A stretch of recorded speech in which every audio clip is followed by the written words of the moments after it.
안녕하세요. 오늘도 주님 안에서 믿음으로 꽉 찬 알곡이 되기 위해 성경 묵상의 시간을 허락하신 하나님께 감사와 영광을 올려드립니다. 8월 17일 목요일 묵상 말씀을 시작하겠습니다. 오늘의 제목은 유다 왕을 향한 설교입니다. 성전에 있던 예레미야는 궁전에 가서 왕을 향해 설교하라는 명령을 받습니다. 왕이 언약대로 공평과 정의를 준행하지 않았으므로 왕궁은 거민 없는 성이 될 것입니다. 오늘 본문 예레미야 22장 1절에서 9절까지의 말씀을 함께 듣겠습니다.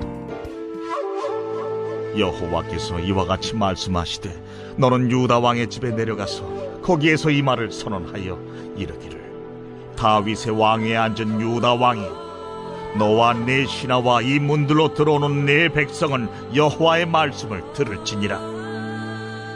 여호와께서 이와 같이 말씀하시되 너희가 정의와 공의를 행하여 탈취당한 자를 압박하는 자의 손에서 건지고 이방인과 고아와 과부를 압제하거나 학대하지 말며 이곳에서 무죄한 피를 흘리지 말라. 너희가 참으로 이 말을 준행하면 다윗의 왕위에 앉을 왕들과 신하들과 백성이 병거와 말을 타고 이 집 문으로 들어오게 되리라. 그러나 너희가 이 말을 듣지 아니하면 내가 나를 두고 맹세하노니 이 집이 황폐하리라. 여호와의 말씀이니라. 여호와께서 유다 왕의 집에 대하여 이와 같이 말씀하시니라. 내가 내게 길르앗 같고 레바논의 머리이나 내가 반드시 너로 광야와 주민이 없는 성읍을 만들 것이라. 내가 너를 파멸할 자를 준비하리니 그들이 각기 손에 무기를 가지고 네 아름다운 백향목을 찍어 불에 던지리라. 여러 민족들이 이 성읍으로 지나가며 서로 말하기를 여호와가 이 큰 성읍에 이같이 행함은 어찌 됨인고 하겠고 그들이 대답하기는 이는 그들이 자기 하나님 여호와의 언약을 버리고 다른 신들에게 절하고 그를 섬긴 까닭이라 하셨다 할지니라. 오늘 우리에게 주시는 교훈은 무엇일까요? 1절에서 5절 말씀을 보시면 하나님은 예레미야를 궁전에 보내어 왕과 신하와 백성들에게 정의와 공의를 행하라고 하십니다.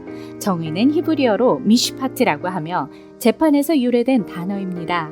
공평하고 공정한 재판을 통해 억울한 사람이 없게 하는 것을 말합니다. 공의는 히브리어로 체다카라고 하며 올바르고 옳은 것을 의미합니다. 건강한 자와 아픈 자, 가진 자와 못 가진 자, 배운 자와 못 배운 자, 신분과 계급의 차이 등으로 인해 인간다움의 존엄을 상실하지 않도록 올바른 마음과 자세로 상대를 대하는 태도와 삶을 말합니다. 즉, 정당한 법의 집행과 사회적 약자들을 돌봄으로 정의와 공의가 실현되는 것입니다. 하지만 사회는 잔혹합니다. 약자들을 희생양 삼고 발언권도 주지 않습니다.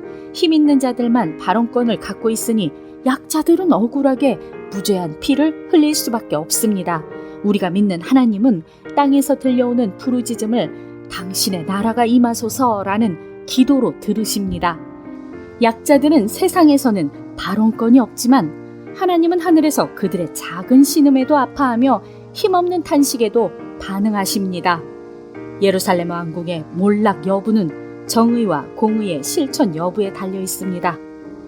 왕같은 제사장으로 부름받은 우리는 세상에서나 교회에서 정의와 공의를 실천하며 살고 있습니까? 6절에서 7절 말씀을 보시면 하나님의 은혜로 다윗의 왕통을 이어받은 유다 왕국이지만 이들도 하나님 앞에 범죄함으로 70년 동안의 바벨론 포로 생활을 징계로 받게 됩니다. 하나님은 택하신 백성이요 택하신 지파라 할지라도 죄를 범하면 행위대로 심판하여 징계하십니다. 우리는 외모를 보지 않으시고 행위대로 심판하시는 하나님을 아버지라고 부릅니다. 이 땅에서 나그네로 살면서 두려워해야 할 이유가 여기 있습니다. 하지만 말씀에 따라 정의와 공의를 행하며 거룩하게 살면 속히 오셔서 각 사람의 행한 대로 상을 주십니다. 하나님을 두려워하며 말씀 따라 살다가 속히 오시는 주님께 상 받을 수 있는 삶이 되어야 합니다. 8절에서 9절 말씀을 보시면 각처에서 온 여행자들이 황폐해진 예루살렘 성을 지나며 물을 것입니다. 무슨 이유로 하나님께서 그 대단하던 도성을 이렇게 만드셨을까? 그들은 이런 대답을 들을 것입니다. 그들이 자기 하나님과의 언약을 저버리고 다른 신들을 따르며 숭배했기 때문이라네. 하나님의 백성이 어떻게 살아야 하는지는 세상 사람들도 다 압니다. 오늘 우리의 삶이 세상 사람들에게 사랑과 정의의 하나님을 잘 보여주고 있습니까? 기도하겠습니다. 하나님, 오늘 우리에게 주신 말씀대로 하나님의 공의가 서는 나라가 되게 하시고 그 일에 참여하는 삶이 되게 하여 주시옵소서. 예수 그리스도의 이름으로 기도드립니다. 아멘. 우리가 성경을 믿는 것은 과거의 진실이기 때문이 아닙니다. 여전히 지금도 우리의 삶에 동일하게 적용되는 말씀이기 때문입니다. 우리가 붙잡아야 할 가장 소중한 가치는 고통받는 사람들과 취약해진 사람들을 어떻게 돌보느냐 하는 것입니다. 시끄럽고 요란하게 한번 돌아보고 사진만 찰칵찰칵 찍어놓는 것이 아닙니다.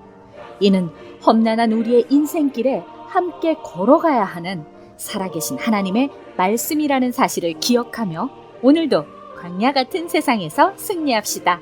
저는 내일 다시 찾아뵙겠습니다.